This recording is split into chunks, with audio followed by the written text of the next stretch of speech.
So, you're tired of Windows 11, or maybe Windows is tired of you, and you're caught in the Windows 10 purge, stuck with a perfectly good system. Well, today I'm gonna give you a detox guide. We're gonna talk about why you might want to switch from Windows, and then I'll show you how to migrate to the green fields of Linux and open source software. You will do this safely on a separate drive, because I know a lot of people need Windows 11 for certain things, and it might not be the best idea to go all in right from the start. I'll also show you how to get away from Microsoft services like their Copilot suite and Outlook, replacing it with free and open source alternatives. Not bad, right? You can navigate the chapters if you want to skip certain parts. Enjoy. I don't want to spend too much time talking about the negatives of Windows, but allow me to highlight a few aspects. First and most importantly, the Windows 11 user experience. I recently tried Windows 11 for the first time, and oh boy, was it frustrating. Installation took an hour and I was constantly asked to share my data or buy a costly subscription. Once inside, I was met with what we might today call bloat. The weather app was in fact a news app filled with clickbait articles that makes AI articles look good in comparison. In the comments on that video, I read countless testimonies of people who had debloated their Windows, but then after an update, it was all back. The second aspect is the concerns you might have about Microsoft's practices in relation to privacy. I was certainly shocked at just how much they try to collect from you, which they sell as help to improve the experience for you. Really? Targeted ads are better for me how exactly? Right, here we are, and this is the plan. I'll first tell you about the system that I'll be using, then we'll be downloading and creating a bootable USB, then the installation and the post-install steps. And finally, I'll give you an open source starter pack. But before we go about installing, I need to advise you to back up all of your stuff, either by simply copying important files to an external disk, or maybe create a local snapshot of your system. There's a lot of useful guides out there on how to do this. I'll be using the Geekom A7 Max, which is a powerful little guy and a very good deal in this economy. Full disclosure, Geekom did send this unit to me, but they did not review this video, and all opinions are my own. Inside this tiny case is a Ryzen 9 7940HS with 8 cores and 16 threads. It has integrated Radeon 780M graphics, 16 gigs of DDR5 RAM and a terabyte NVMe SSD.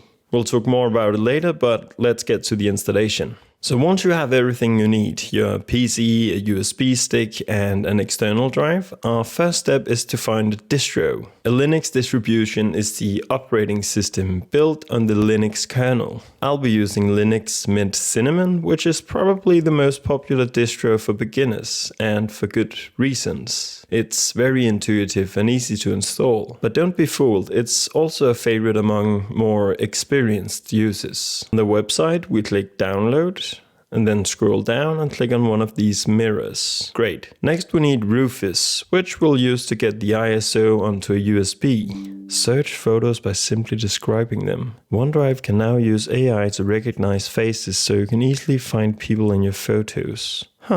Let's open Rufus. Important note here, everything on your USB will be deleted. Select the USB, choose ISO, set partition scheme to GPT, target system to UEFI, file system FAT32, and hit start. And after a few minutes, it's ready. Before we proceed, you might want to turn off Secure Boot. Mint does work with Secure Boot, but if you run into problems, try turning it off like this. Reboot the PC and hit delete F2 or escape or whatever key that lets you into the BIOS. Locate Secure Boot and turn it off. Now reboot again, hit F12, F10 or escape to enter the boot menu. Or you can hold shift down while clicking restart. Then we get to the Windows recovery menu.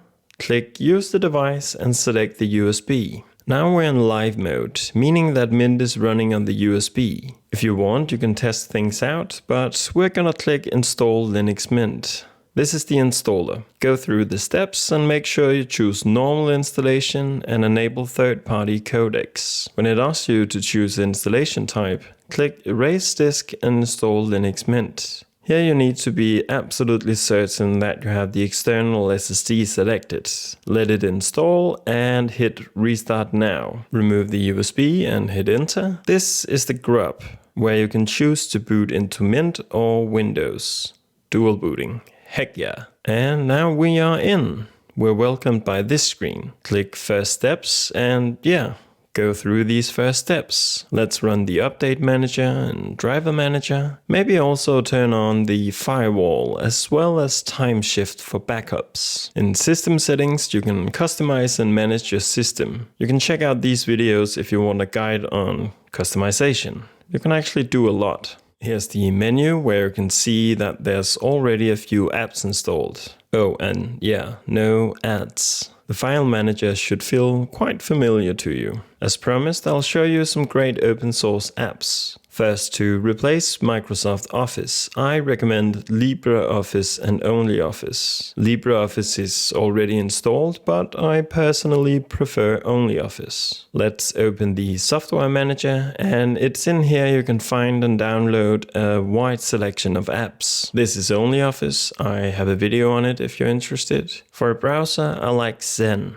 It has a nice and minimal layout. For email, I personally use ProtonMail. This is not a sponsored video, but with a paid plan, you can essentially migrate your existing email. I add it to my essentials up here, so I can simply press Ctrl+1 to get to my email. Finally, Local Send, which lets you easily transfer files across devices. It works on Windows, Mac, and Linux. It's simple and very useful. And that's really it. Congratulations, you now have Linux installed. The installation took 10 minutes for me, a bit different from my recent Windows experience. If you run into troubles, you should easily be able to find help in the documentation and different fora. If you want a week-by-week plan for how to migrate and adopt to Linux, check out this beginner guide I made recently. Okay, let's talk about the Geekom A7 Max. It's a really cool little machine. I've used it for a few weeks and I think the performance is quite good.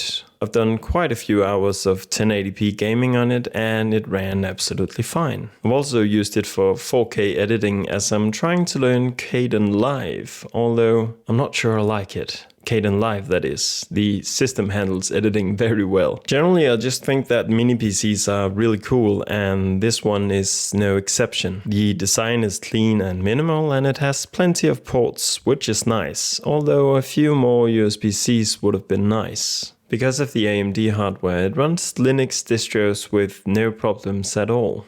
I'm really excited to install CachyOS on it soon. I think that will make for a killer combo, a lot better than my attempt at installing CachyOS on my iMac Pro, although I haven't given up.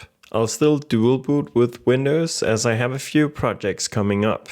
I'm not done with Windows 11. There's still more to endure. The price of the PC is also rather competitive, especially in today's dystopian AI bubble market. Oh, and one more comment. This thing actually makes a lot of sense for server stuff too. You get dual 2.5 gig LAN, Wi-Fi 7, just an overall solid networking experience. It really opens the door for things like a small NAS or virtualization, maybe even a home server setup without having to run a loud, power-hungry box 24/7. 2026 is definitely the year that I'll make my first server and dip my toes into home labbing. At least I now have the hardware for it. It's quiet, efficient, and it wouldn't feel out of place just running in the background doing its thing. So yeah, that's something I might explore down the line. Or rather, it's something that I will explore down the line. Thanks to Geekom for sending over this powerful little filler. If you like it, you can get an 8% discount by going through the links in the description. Thank you so much for watching, and a special thanks to Zeus, Justin, Yen, F. Raris, Cal, Lester, and Nick's PC Shenanigans. You too can become a member of the channel, if it's financially responsible of you. Right now there are 2 tiers with different perks, but in addition to these, all members are invited to join a VIP channel in the Discord. Okay, bye.